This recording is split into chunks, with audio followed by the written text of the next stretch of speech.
یہ رہی کہانی سرزمین پاک کے محافظ جلال اور عمیر 1947 کا سورج ڈوبنے کو تھا۔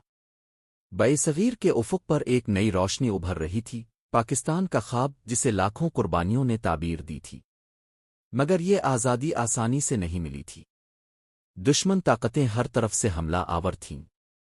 اس نازک وقت میں دو نوجوان جلال اور عمیر اٹھے جنہوں نے اپنی جانوں کا نذرانہ دینے کا عزم کر رکھا تھا۔ غازن سفر۔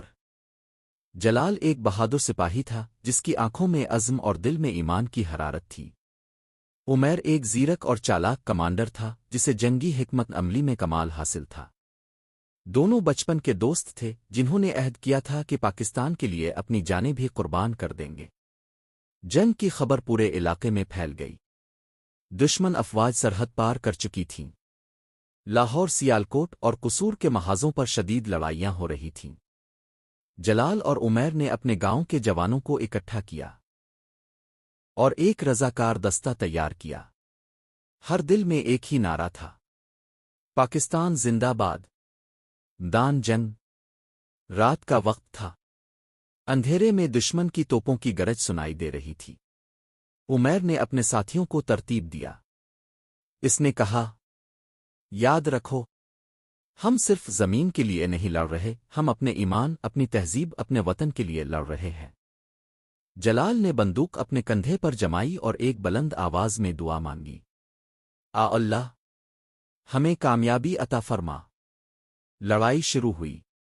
گولیاں برسنے لگیں، بم پھٹنے لگے، لیکن جلال اور عمیر کی قیادت میں پاکستانی جوانوں نے دشمن پر قہر ڈھا دیا۔ جلال نے ایک اونچی پہاڑی پر چڑھ کر دشمن کا پرچم اتار پھینکا اور وہاں پاکستان کا سبز حلالی پرچم نصب کر دیا۔ عمیر نے اپنی حکمت عملی سے دشمن کی کمک کو روکا اور انہیں پسپا ہونے پر مجبور کر دیا۔ قربانی۔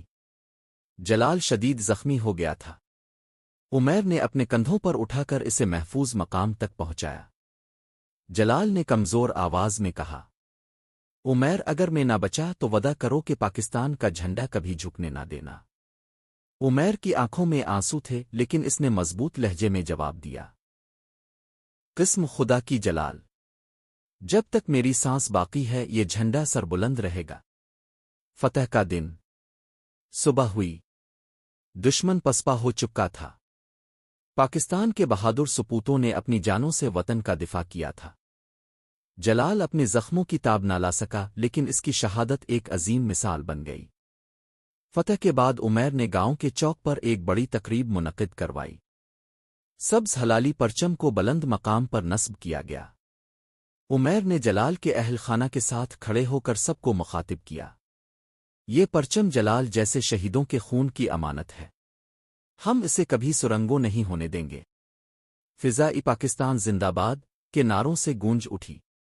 سب نے مل کر جلال اور عمیر کو سلامی دی۔ اختتام۔ آج بھی جب کوئی سبز حلالی پرچم دیکھتا ہے تو جلال کی قربانی اور عمیر کی بہادری یاد آتی ہے۔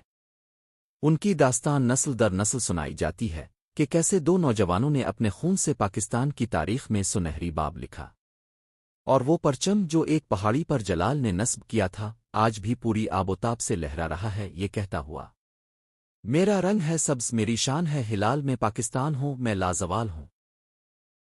کیا اب چاہیں گے کہ میں اس کہانی کے سین